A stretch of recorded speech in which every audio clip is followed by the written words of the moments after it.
សុភាសិតអង់គ្លេសមានតែមិត្តពិតប្រាកដទេទើបជួយប្រាប់យើងថាមុខយើងប្រឡាក់ត្រង់ណាពាក្យថាមិត្តប្រកាសជាមនុស្សដែលស្និទ្ធស្នាលហើយស្គាល់ចិត្តគ្នាច្បាស់តើពិតទេ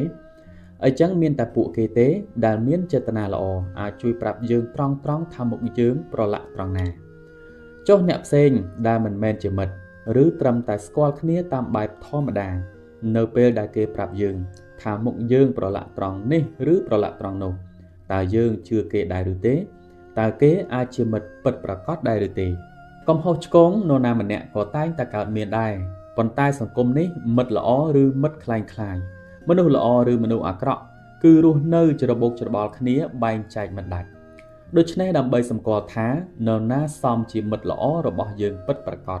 មិនមែនឲ្យតម្លៃទៅលើភាពដែលស្និទ្ធស្នាលគ្នានោះទេតែឲ្យតម្លៃទៅលើរបៀបជួយដុសខាត់គ្នាកុំឲ្យកើតមានកំហុសឆ្គង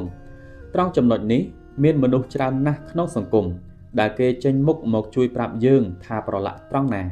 ខ្លះជួយប្រាប់យើងក្នុងអេរិយាបថសើចចំអកខ្លះជួយប្រាប់យើងក្នុងអេរិយាបថស្ដីបន្ទោសខ្លះដៀលពីស្នាមប្រឡាក់យើងតែម្ដងទោះបីជាយ៉ាងនេះចង្អុលឲ្យចំស្នាមប្រឡាក់លើមុខយើងទៅវាមិនអីទេ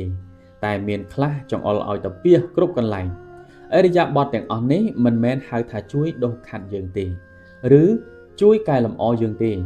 តែជាក្រុមមនុស្សឱកាសនិយមលើកំហុសរបស់អ្នកដទៃគឺជន់លើកំហុសរបស់គេដើម្បីលើកតម្កើងខ្លួនឯងថាជាមនុស្សត្រឹមត្រូវរបៀបជួយដុសខាត់គ្នាឬរបៀបជួយកែលម្អគ្នានៃពាក្យថាមិត្តពិតប្រាកដគឺជាអរិយាបថយ៉ាងមានសីលធម៌និងមានវិជ្ជាជីវៈជាទីបំផុតក្នុងការចង្អុលប្រាប់ពីកំហុសឆ្គងដែលយើងមានបើមាននរណាម្នាក់ស្ថិតក្នុងចំណុចកំពុងលើកឡើងនេះរាប់អានគេចុះសុំគេជាមិត្តចុះគេសមជាមិត្តយ៉ាងល្អពិតប្រាកដដូច្នេះអត្ថន័យសុភាសិតនេះបញ្ជាក់ថាមិនមែនតតែមិត្តដែលយើងធ្លាប់ស្គាល់ឬដែលយើងស្និទ្ធស្នាលទើបជួយប្រាប់ពីស្នាមប្រឡាក់នៅលើមុខយើងនោះទេ